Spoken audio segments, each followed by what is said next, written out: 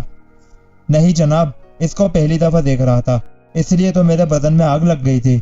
میرے سامنے اور محلے میں تو بہت سچی ساوتری بنتی پھرتی تھی، لیکن محلے سے باہر اس کا یہ حال تھا۔ وکیل صاحب، وہ دونوں ہنس کر باتیں کر رہے تھے اور میرے دل پر چھریاں چل رہی تھی۔ دل چاہ رہا تھا کہ آگے بڑھ کر ٹوٹ پڑوں اس پر۔ اس وقت مارے غصے اور حسد کے میرے آنکھوں پر پٹی سی بن گئی تھی۔ یہ تمہاری کہانی میں ایک نیا موڑ ہے، یعنی اس مقتولہ لڑکی کا کسی سے تعلق بھی تھا، میں نے کہا۔ یہ بات میں بعد میں بتاؤں گا وکیل صاحب کہ کہانی کیا تھی۔ اس وقت کی بات تو یہ تھی کہ جو کچھ بھی میں دیکھ رہا تھا وہ میری برداشت سے باہر تھا۔ اب میرے پاس اس لڑکی کو تنگ کرنے یا بلیک میل کرنے کا ایک موقع ہاتھ آ گیا تھا۔ اس نے پھر سے بتانا شروع کیا۔ ایک بار میں نے اسے پھر سے راستے میں گھیر لیا۔ ہاں جی پارسا بیگم، کیا حال ہے تمہارے؟ اس بار وہ بھڑک اٹھی۔ کیا بکواس ہے؟ کیا چاہتے ہو تم؟ میں بھائی سے تمہاری شکایت کر دوں گی، اور منصور کو یہ بھی بتا دینا کہ نوراری پارک میں اس شام تم کس کے ساتھ موجہ مستیاں کر رہی تھی۔ ذلیل انسان، بلیک میل کرنے آئے ہو مجھے؟ جاؤ بول دو بھائی سے۔ وکیل صاحب، اس نے مجھے اتنا بھڑکا دیا تھا کہ اب معاملہ میری برداشت سے باہر ہونے لگا تھا۔ میں منصور کو ہوٹل سے اٹھا کر ایک طرف لے آیا تھا۔ وہ بہت حیران ہو کر میرے ساتھ چلا آیا۔ کیا بات ہو گئی یار؟ جو کچھ کہنا ہے سب کے سامنے کہہ دو۔ نہیں یار، بات ہی ایسی ہے کہ میں سب کے سامنے نہیں بتا سکتا، میں نے ہمدردانہ لہجے میں کہا۔ آخر بات کیا ہے؟ یار مجھے معاف کرنا کہ میں یہ سب کچھ کہہ رہا ہوں، لیکن کیا کروں، تمہاری عزت کا معاملہ ہے اور تمہاری عزت میری عزت ہے۔ یار تمہاری بہن پرسوں کسی نوجوان کے ساتھ۔ میں خاموش ہو گیا۔ اس نعیم کی کہانی اب کسی حد تک سمجھ میں آنے لگی تھی۔ اس نے کیسے آگ لگائی ہوگی اس کا اندازہ ہو رہا تھا۔ کیا کہا تم نے؟ میں نے پوچھا۔ وکیل صاحب، میں نے وہ سب کچھ کہہ دیا جو کوئی بھی بھائی اپنی بہن کے لیے سننا گوارا نہیں کرتا۔ اس نے کہہ کر اپنی گردن جھکا لی۔ اس کے بعد کیا ہوا؟ تم نے اس بیچاری لڑکی کا مرڈر کروا دیا؟ وکیل صاحب، خدا گواہ ہے کہ میرے تصور میں بھی نہیں تھا کہ اس کا بھائی اتنی بے دردی سے اس کو مار دے گا، اس نے کہا۔ لعنت ہو تم پر، تم واقعی اس قابل ہو کہ تمہیں پھانسی دے دی جائے۔ اس لڑکی کے اصل قاتل تو تم ہو۔ میں غصے سے بھڑک اٹھا۔ اس لڑکی پر چھریاں اس کے بھائی نے نہیں، تم نے چلائی تھی۔ ہاتھ تو اس کے تھے، لیکن ہاتھوں کو حرکت دینے والے تم تھے۔ وہ میری باتیں سن کر رونے لگا۔ وکیل صاحب، مجھے 2 صدمے اٹھانے پڑے ہیں۔ پہلا صدمہ تو اس لڑکی کا قتل تھا، اور دوسرا صدمہ اس نوجوان کا تھا جس کے ساتھ میں نے شاہدہ کو دیکھا تھا۔ کیوں، اس کے ساتھ کیا ہوا تھا؟